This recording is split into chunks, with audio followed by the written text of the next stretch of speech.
অপূর্বকে আমি কি করে মুখ দেখাবো বলো তো? আমার জন্য সবটা হয়েছে, এই সমস্ত কিছু। কেন কেন এখনো এইসব ভাবছো তুমি? অপূর্ব তো ছাড়া পেয়ে গেছে, তো সাজা হয়নি।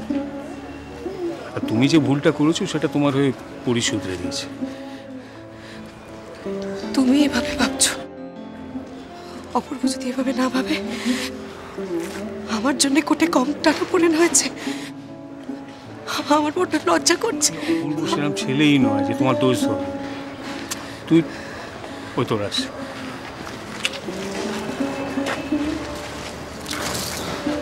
কি রে, তুই তখন থেকে আমি দেখছি তুই মুখটা এরকম গোমড়া করে রয়েছিস কেন? ও এখনো তোমার এই অবস্থার জন্য নিজেকে দায়ী ভাবছে। নিরুদি, ওটা ফেট, কিচ্ছু করতে পারবি না।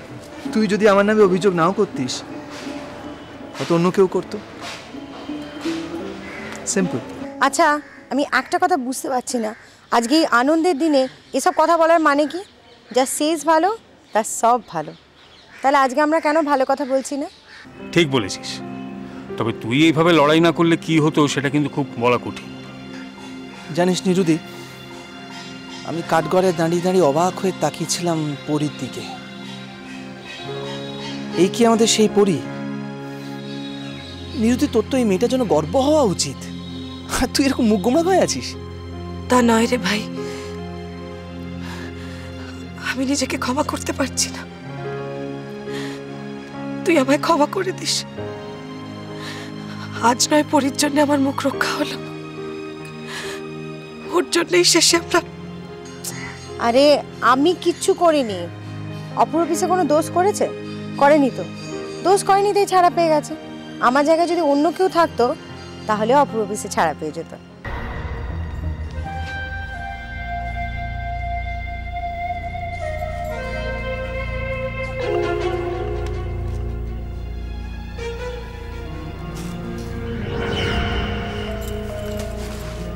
বৌদি, এইসব কেলেঙ্কারি দেখার জন্য কি ভগবান আমাকে বাঁচিয়ে রেখেছেন? আগে জানলে তো আমি আত্মহত্যা করতাম না। করছি কেন শুধু শুধু সত্যি মিথ্যে যাচাই না করে শতরূপার কথায় তুমি কাঁদছো বলো তো? আগে দাদার সঙ্গে ভালো করে কথা বলে আসল ব্যাপারটা জানো। নতুন করে আর জানার কি আছে? আমার কাছে সব কিছু গোপন করে তোমার দাদা এতদিন সাধু সেজে বসেছিলেন। সত্যি খুব তোমার মনে লেগেছে তাই না বৌদি? মনে তো লাগারই কথা। এত বছর সংসার করার পর এই বদনাম কখনো সহ্য হয়? তুমি তো পর্দার আড়াল থেকে সবই দেখেছো। একটা জিনিস লক্ষ্য করেছো যে শতরূপা যখন একের পর এক অভিযোগ করছিল, তোমার দাদা কিরম ভ্যাবাচাকা খেয়ে যাচ্ছিল? দেখো বৌদি, আমি অত শত জানি না, তবে ব্যাপারটা যদি সত্যি হয় তাহলে তো ভ্যাবাচাকা খাওয়ারই কথা। কিন্তু সবার আগে আমাদের জানতে হবে যে দাদার সঙ্গে শতরূপার সম্পর্কটা কি। তো দাদুর কেমন একটা বিশ্বাস ছিল যে অপূর্ব এবার ন্যায় বিচার পাবে। ছাড় পেয়েছে। আর ওই যে আসল দোষীর কাজল পাঠাচ্ছে। ওই বিশাখা, বিশাখা ডার্লিং, কিরে তোকে বলেছিলাম না তোকে আমি লকআপে ঢোকাবো? লকআপ নয়, জেল কাস্টাডি। দোষের জন্য নয়, সিকিউরিটির জন্য। তুই বোধহয় ভালো করে দেখিস নি রায়টা। আমার দেখার দরকার নেই। আমি তোকে বলেছিলাম যে তোকে আমি লকআপে ঢোকালাম। এবার দেখ, এমন পাদাবো না তোর এই হারামি বাপের নাম তুই ভুলে যাবি। সে চেষ্টা আগেও একবার করেছিলি, কিন্তু পেরেছিস কি? পারিসনি। এবারেও ঠিক তাই হবে।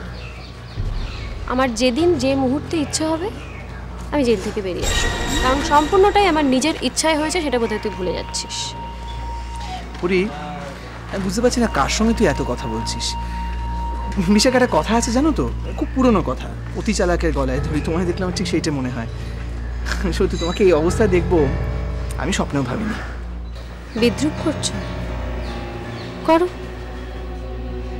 কিন্তু এটা ভুলো না যে আমি যেচে খুনের দায় নিজের মাথায় না নিলে তোমায় এতক্ষণে হাজতে থাকতে হতো। কোর্ট কিন্তু প্রায় রায় দিয়েই ফেলেছিল। সেই সময় যদি আমি তোমাকে না বাঁচাতাম অপূর্ব, কাজে তোমার মনে রাখা উচিত যে আমার করুণায় আজ তুমি এখানে দাঁড়িয়ে আছো। বিশাখা, তোমার একটা বড় সমস্যা কোথায় জানো? তুমি বড্ড বেশি সুপিরিয়রিটি কমপ্লেক্সে ভোগো। আমি যে আজকে ছাড়া পেলাম, এটা কৃতিত্ব কিন্তু তোমার নয়, পরীর। কি তাই নাকি? আমার স্বীকারোক্তি না হলে পরি পারতো তোমাকে বাঁচিয়ে আনতে? তোমার মনে হয় তাই? তুমি যদি ভুল ধারণা নিয়ে বেঁচে থাকতে চাও, থাকো, আমার কোনো অসুবিধে নেই।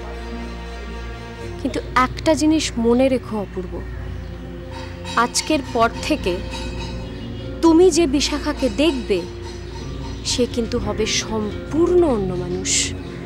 তাকে তুমি চেনো না। এখন থেকে, এই মুহূর্ত থেকে আমার একমাত্র লক্ষ্য চৌধুরী বাড়ি আর তোমার ধ্বংস।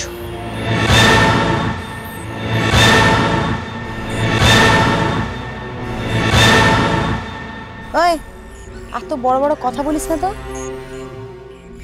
এখন থেকে তোর একটাই লক্ষ্য, ফাঁসির দড়ি যেটা গলায় দেয় সেই দড়িতে মোম ঘষা হয়, সেটা কিরমভাবে ঘষা হয় সেটা এখন তোমার একমাত্র লক্ষ্য।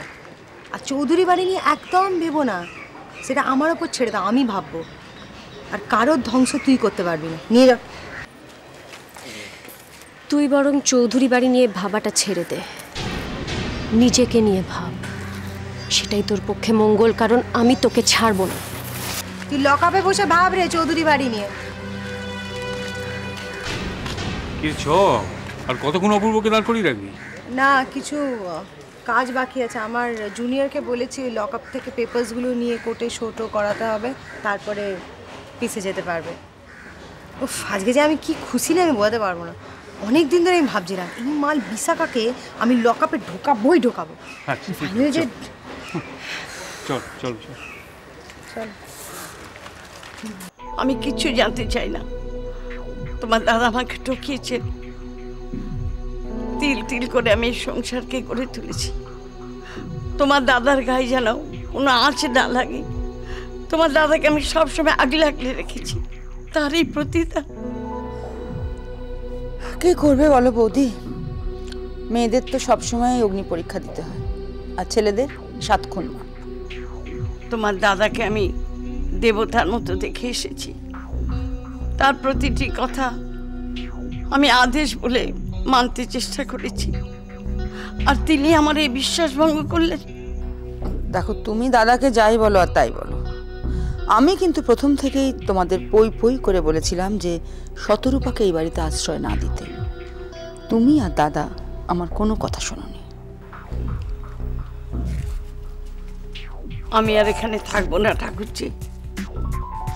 দেবাকে বলে কাশি চলে যাব, সেখানে বিশ্বনাথের চরণে বাকি জীবনটা কাটিয়ে দেব। জানি না গত জন্মে কি পাপ করেছি, যার শাস্তি ভগবান আমাকে এইভাবে দিলেন। এত কেন উতলা হচ্ছে? তো চুপ করো তো। দেখো বৌদি, আমার ধারণা যে শতরূপা প্রথম থেকে সকলের কাছে ভালো সেজে এখন আমাদের সংসারটা ভাঙার চেষ্টা করছে। সে যাই হোক, তুমি এক্ষুনি কোনো সিদ্ধান্ত নিও না, আর কটা দিন অপেক্ষা করো, তারপর না। এই সময় আবার কে এলো? তুমি দাঁড়াও তো, আমি দেখছি।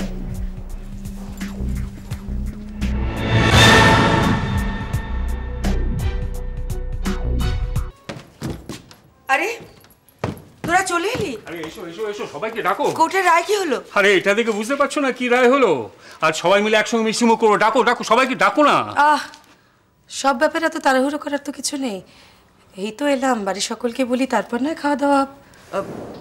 অপূর্ব কি? হ্যাঁ, অপূর্ব নির্দোষ প্রমাণিত হয়েছে কোর্টে। এত চক্রান্ত, এত মিথ্যে সাক্ষী সত্ত্বেও কোর্ট অপূর্বকে বেকসুর খালাস করে দিয়েছে। আর বিশাখার আপাতত 3 মাসের জেল হয়েছে। কি হবে এবার? বিশাখা যখন ভেতরে যাচ্ছিল, মানে লকআপে ওকে নিয়ে যাচ্ছিল পুলিশেরা, তখন আমার দিকে এরকম করে তাকিয়েছিল, পুরো একেবারে চিবিয়ে ওখানেই খেয়ে নেয়।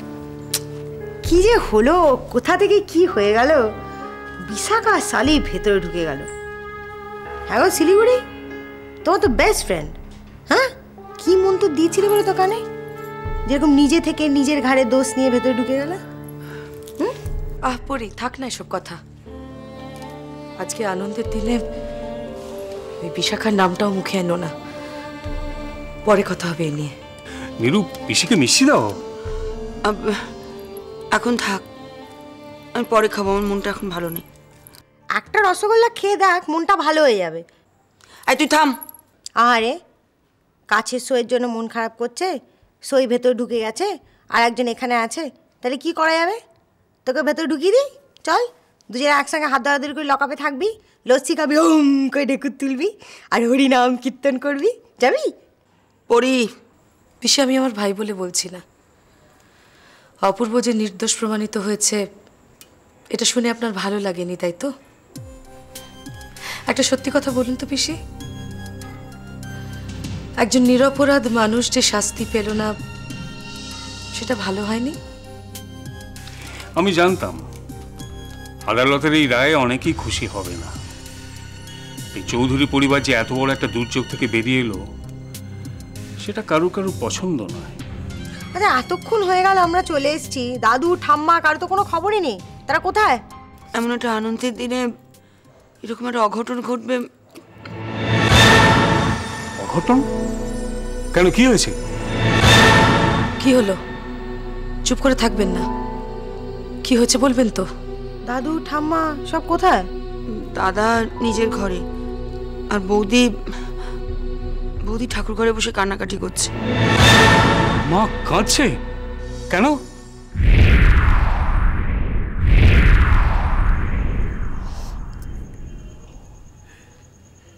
রাধা মাধব, শেষ পর্যন্ত তুমি আমাকে এই দশা করলে থাকো। যে স্বামীকে আমি দেবতার মতো পুজো করতাম, এই বয়সে সে আমাকে এত বড় আঘাত দিলে। তুমি এর বিচার করো ঠাকুর, তুমি বিচার করো।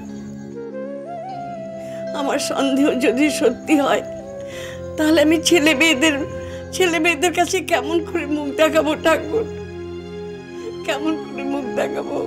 আমার মৃত্যু দাও, আমি আর বাঁচতে চাই না। তোমার কাছে ডেকে নাও ঠাকুর, তোমার কাছে ডেকে।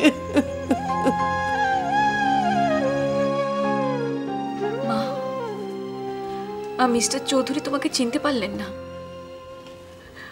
অস্বীকার করলেন, সবকিছু অস্বীকার করলেন উনি। কিন্তু আমি ছাড়বো না, উনি যতই অস্বীকার করুন আমি কিছুতেই ছাড়বো না। মা, আমি তোমার সম্মান, তোমার অধিকার প্রতিষ্ঠা করব। জীবনের কাছে আমি তোমাকে হেরে যেতে দেব না মা, কিছুতেই হেরে যেতে দেব না, কিছুতেই হেরে যেতে দেব না। চোখের সামনে আমি দেখেছি তুমি দুমড়ে মুচড়ে নিজেকে শেষ করছো। প্রত্যেক রাত্রে তোমার কান্নার আওয়াজ শুনেছি আমি মা। তুমি বিশ্বাস করো মা, তুমি বিশ্বাস করো, তোমার সেই প্রত্যেকটা বিন্দুর দাম আমি এই চৌধুরী পরিবার থেকে উসুল করে ছাড়ব। বিশ্বাস করো মা, এই চৌধুরী পরিবারে ঝড় উঠেছে, ঝড় আরো হবে, আর অনেক। মিস্টার আদিত্য নারায়ণ চৌধুরী এখন কালো অন্ধকারে মুখ লুকিয়ে রয়েছেন।